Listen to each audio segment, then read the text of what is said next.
ತಿರುಮಲದಲ್ಲಿ ಹೂಕೋಸು ಬಳಸಿದ ಆಹಾರಗಳನ್ನು ನಿಷೇಧ ಮಾಡಿ ಟಿಟಿಡಿ ಆಡಳಿತ ಮಂಡಳಿ ಹೊಸ ಆದೇಶವನ್ನು ಹೊರಡಿಸಿದೆ.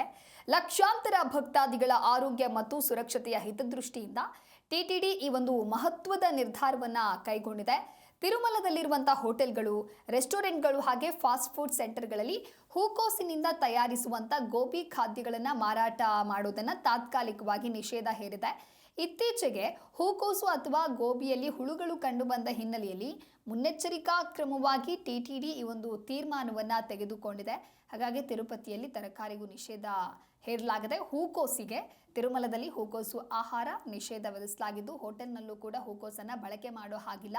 ಗೋಬಿ ಭಕ್ಷ್ಯಗಳು ತಾತ್ಕಾಲಿಕವಾಗಿ ನಿಷೇಧ. ಹೂಕೋಸಿನಲ್ಲಿ ಹುಳುಗಳು ಪತ್ತೆಯಾಗಿರುವಂತಹ ಹಿನ್ನೆಲೆಯಲ್ಲಿ ಆರೋಗ್ಯದ ಹಿತದೃಷ್ಟಿಯಿಂದ ಈಗ ಈ ಒಂದು ಘೋಷಣೆ ಆಗಿದೆ.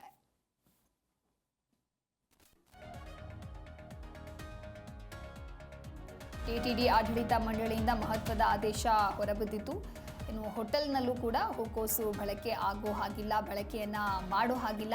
ಬರುವಂಥ ಕಸ್ಟಮರ್ಗಳಿಗೆ ಹೂಕೋಸಿನಿಂದ ಮಾಡಿರುವಂತಹ ಗೋಬಿಯನ್ನು ಕೂಡ ನೀಡಬಾರ್ದು. ಯಾಕೆ ಅಂತ ಹೇಳಿದ್ರೆ ಈ ಹಿಂದೆ ಹುಳುಗಳು ಪತ್ತೆ ಆಗಿತ್ತು, ಹಾಗಾಗಿ ಆರೋಗ್ಯಕ್ಕೆ ಅದು ಎಫೆಕ್ಟ್ ಆಗಬಾರ್ದು.